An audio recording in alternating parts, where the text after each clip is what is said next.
আমাদের দেহকে সুন্দর এবং সতেজ রাখতে হলে আমাদের প্রচুর পরিমাণ সবজি খেতে হবে, এটা আমরা সবাই জানি।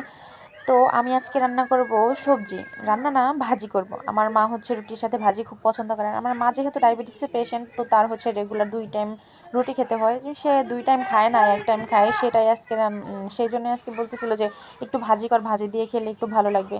শুধু শুধু রুটি খেতে কার ভালো লাগে বলেন? রুটি তো এমনিতেই একবার খাইলে আরেকবার খাইতে ইচ্ছা করে না। এরপরে হচ্ছে রোগের জন্য খাইতে হয়, বাঁচতে হলে মানুষকে অনেক কিছুই বেছে নিতে হয়, অনেক কিছুই অ্যাভয়েড করতে হয়।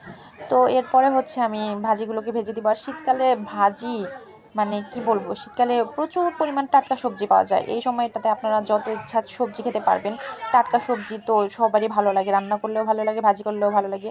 আর সিম দিয়ে আলু দিয়ে ভর্তা কি আপনারা কখনো খেয়েছেন? নতুন আলু দিয়ে সিম দিয়ে ভর্তা কিন্তু সেই মজা লাগে। আমার কিন্তু এটা বেশ ফেভারিট একটা ভর্তা। তো আমি আগে খেতাম না, জানতাম না যে সিম দিয়ে আলু দিয়ে কীভাবে ভর্তা করে। তো আমার খালার বাসায় একদিন গেছিলাম, আমার খালা ভাজি ভর্তা করে খাইয়েছিল।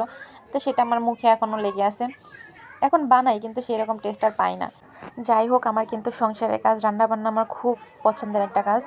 তো আমি যেহেতু স্টুডেন্ট মানুষ, আমার আসলে ওরকম সময় হয় না। যতটুকু সময় পাই আমি রান্না করতে খুব ভালোবাসি। নতুন নতুন কিছু বানাই, নতুন নতুন কিছু শিখি, রান্না করি। মানে কি বলবো, আমার আসলে খুব ভালো লাগে। কিন্তু সময়ের বড্ড অভাব।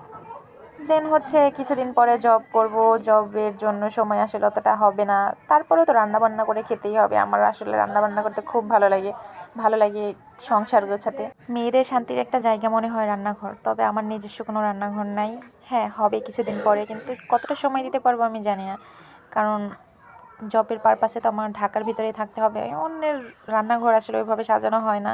এক জায়গা থেকে আরেক জায়গা, আরেক জায়গা থেকে আরেক জায়গায় বাবুই পাখির মতো বাসা শুধু চেঞ্জ করতে হবে। যাই হোক, সবাই ভালো থাকবেন, দোয়া করবেন। আসসালামু আলাইকুম।